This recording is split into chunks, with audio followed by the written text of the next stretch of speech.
Hi, my name is Jessica Smith, and I wanted to welcome you to my website byjessicasmith.com. I wanted to introduce myself and give you an idea of what I'm doing here and what my project is. I don't exactly know what I'm doing. I'm making it up as I go. I've never heard of someone who's not a professional writer and or musician making a book and a record at the same time. So I don't really have a model. Like I said, I'm kind of winging this whole thing. I want to share, and so I'm just trying, and this is what it is. So I was raised on the west side of Santa Cruz, California, in the surfing community, and I went through a series of very traumatic events that devastated me, and it has been awful and very long, but I wanted to report that I have made it and that I have found joy and peace again, and this is very good news.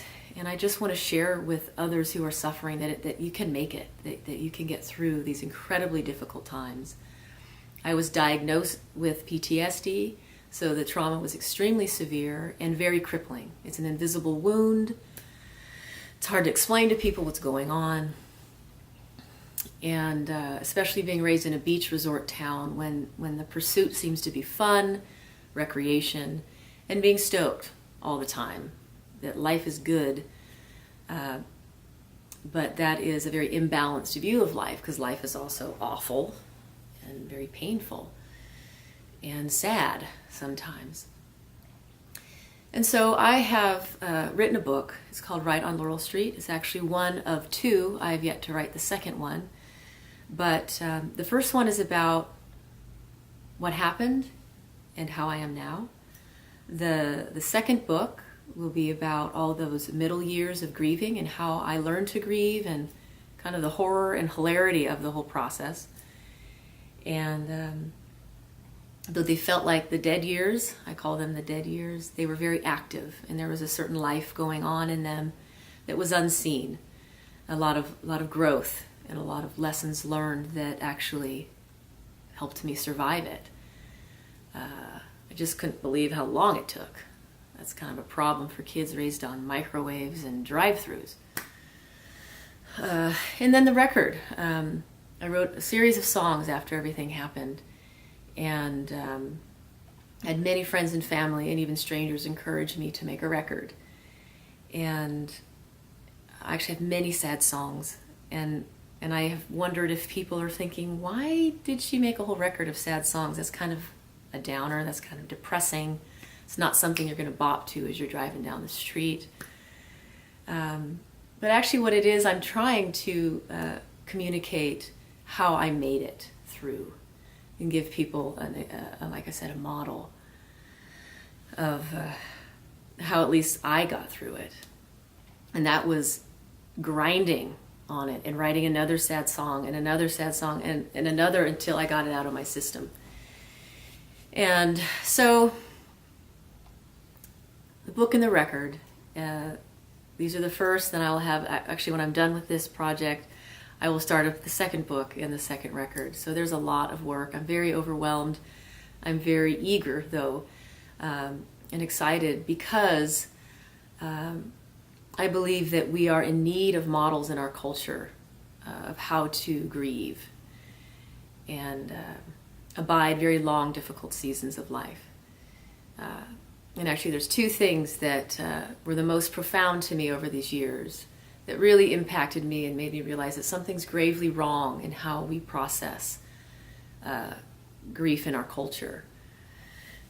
Number one, I met a hospice grief counselor, and she said that she used to be a drug and alcohol counselor, but she began to notice that all addicts had the same thing in common, that they all had a loss they never grieved, which would indicate our culture is progressively more rampant with addiction, that we really need to learn how to express our sorrow and our pain within ourselves and with one another.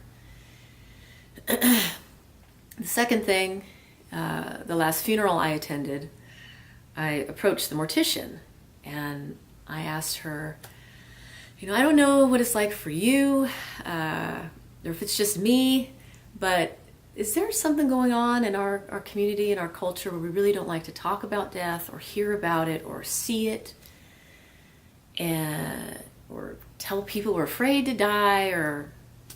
And she said in her mortuary science textbook that America is the #1 death-denying culture in the history of the world. And I was horrified. And I then understood why it was so difficult for me all of these years to endure the losses that I did, and why I felt so alone. And so because of that, I am sharing this.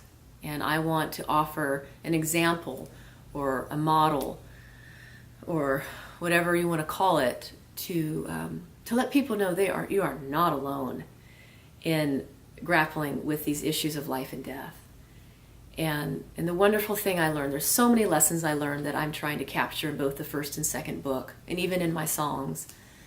But the most wonderful, simple thing I learned is that it's okay to be sad. I mean, it's revolutionary, and it'll change your life. It did mine, at least. So thank you for listening. Thank you for reading. And it's just a privilege to participate and be a part of the solution. That I believe that we can all be a part of this solution. And once again, I'm not an expert. I'm not a credentialed professional. I'm just a young woman who went through a lot of stuff. And I'm here to say I made it. I didn't give up. And yeah, thank you so much. Over and out. Bye-bye.